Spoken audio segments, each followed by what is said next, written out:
ಬಲರಾಮನ ದಿನಗಳು. ನಮ್ಮ ಬೆಂಗಳೂರಿನಲ್ಲಿ ಐಟಿ ರೂಮ್ ಬರೋದಕ್ಕಿಂತ ಮುಂಚೆ ಗ್ಲಾಸ್ ಬಿಲ್ಡಿಂಗ್ಸ್ಗಳು, ಟೆಕ್ ಪಾರ್ಕ್ಗಳು ಮತ್ತೆ ಔಟರ್ ರೋಡ್ ಟ್ರಾಫಿಕ್ ಜಾಮ್ ಶುರುವಾಗೋದಕ್ಕಿಂತ ಮುಂಚೆ ನಮ್ಮ ರಾಜಧಾನಿ ಹೇಗಿತ್ತು ಗೊತ್ತಾ?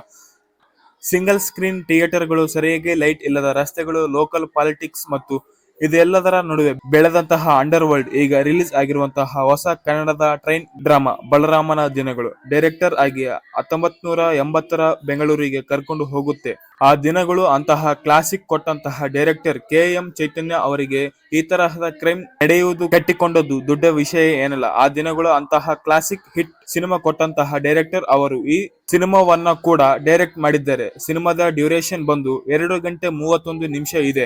ಸೆನ್ಸರ್ ಸರ್ಟಿಫಿಕೇಟ್ ಅನ್ನ ಕೂಡ ಸಿನಿಮಾ ಪಡೆದುಕೊಂಡಿದೆ. ಬಲರಾಮನ ದಿನಗಳು ಸಿನಿಮಾ ನೋಡಿದ ನಮಗೆ ಏನೆಲ್ಲ ಫೀಲ್ ಕೊಡ್ತು, ಏನ್ ಇಷ್ಟ ಆಯ್ತು, ಏನೆಲ್ಲ ಕಷ್ಟ ಕೊಡ್ತು, ಎಲ್ಲವನ್ನು ಡೀಟೇಲ್ ಆಗಿ ಈ ರಿವೈವ್ ನಲ್ಲಿ ಹೇಳ್ತೀನಿ, ಬನ್ನಿ ನೋಡ್ಕೊಂಡು ಬರೋಣ. Hi darlings, welcome to my opinion YouTube channel.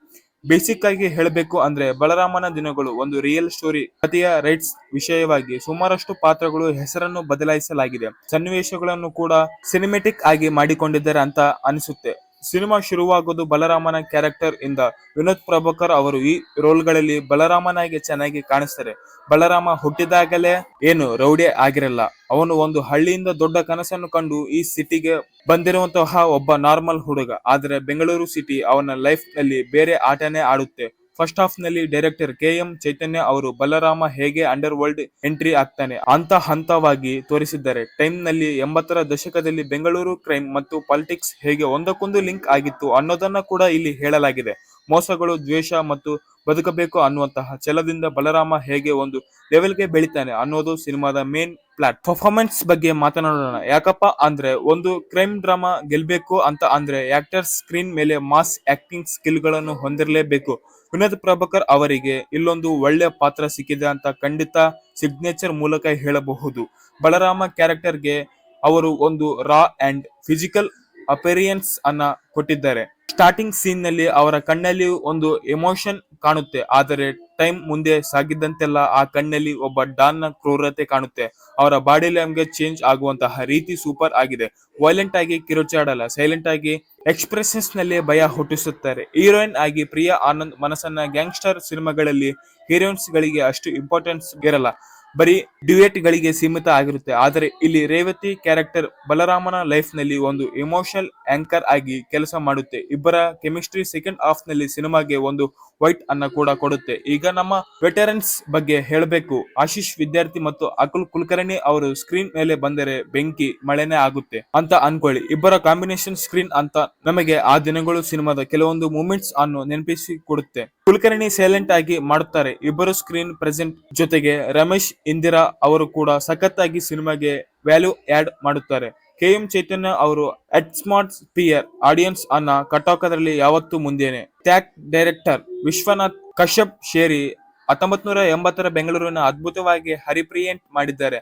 ಹಳೆಯ ಅಬ್ಬಾಸಾರ್ ಕಾರುಗಳು, ಜಾವಾ ಬೈಕ್, ಓಲ್ಡ್ ಕಳಸಿಪಾಳ್ಯ ಮಾರ್ಕೆಟ್ಗಳು, ಸೆಟ್ಗಳು ನೋಡ್ತಾ ಇದ್ರೆ ನಿಜವಾಗ್ಲೂ ಪ್ರೊಡಕ್ಷನ್ ಡಿಸೈನ್ ಅಥೆಂಟಿಕ್ ಆಗಿ ಕಾಣುತ್ತೆ. ಸಿನಿಮಾಟೋಗ್ರಫಿ ಎಚ್.ಸಿ. ವೇಣು ಅವರು ಕ್ಯಾಮೆರಾ ವರ್ಕ್ ಬಗ್ಗೆ ಹೇಳಬೇಕು. ಡಿಸೈನ್ ನಲ್ಲಿ ಸೇಪಿಯ ಟೋನ್ ಇದೆ, ನಮ್ಮ ಹಳೆಯ ಬೆಂಗಳೂರಿನ ಜ್ಞಾಪಕ ಮಾಡಿಸುತ್ತೆ. ಆದರೆ ನೈಟ್ ಸ್ಕ್ರೀನ್ ಬರುವಾಗ ಶಾಡೋಸ್, ನಿಯನ್ ಲೈಟ್ಸ್ ಯೂಸ್ ಮಾಡಿದ್ದಾರೆ. ಅಂಡರ್ ವರ್ಲ್ಡ್ ಡಾರ್ಕ್ ಸೈಡ್ ನ ಹೈಲೈಟ್ ಮಾಡಿದ್ದಾರೆ. ಅವರ ಕೆಲಸ ಇಲ್ಲಿ ಚೆನ್ನಾಗಿ ಆಕ್ಷನ್ ಸ್ಕಿನ್ ಪಕ್ಕ ರಾ ಅಂಡ್ ಕ್ಲಾಸಿಕ್ ಆಗಿದೆ. ಇಲ್ಲಿ ಗಾಳಿಗೆ ಹಾರಾಡೋ ಫೈಟ್ ಇಲ್ಲ, ಗ್ರಾವಿಟಿಗೆ ಅಗೇನ್ಸ್ಟ್ ಆಗಿ ಮಾಡಿರುವಂತಹ ಸ್ಟಂಟ್ ಇಲ್ಲ, ಆದ್ರೂ ಸ್ಮಾರ್ಟ್ ಕೊರಿಯೋಗ್ರಫಿ ಇಷ್ಟ ಆಗುತ್ತೆ. ಈಗ ಸಿನಿಮಾದ ದೊಡ್ಡ ಪ್ಲಸ್ ಪಾಯಿಂಟ್ ಬಗ್ಗೆ ಮಾತನಾಡೋಣ.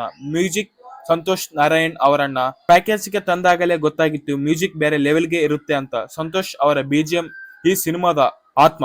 ಫೋರ್ಕ್ ಜೊತೆಗೆ ಮಾಡರ್ನ್ ಸಿಟಿ ಮಿಕ್ಸ್ ಮಾಡಿ ಹೈ ಕೊಡುತ್ತೆ. ಹೀರೋ ಎಲಿವೇಶನ್ ಥಿಂಗ್ಸ್ ಮತ್ತು ಸ್ಲೋ ಮೋಷನ್ ವಾಕ್ ಅವರ ಮ್ಯೂಸಿಕ್ ಬೇರೆ ಲೆವೆಲ್ಗೆ ಕಿಕ್ ಕೊಡುತ್ತೆ.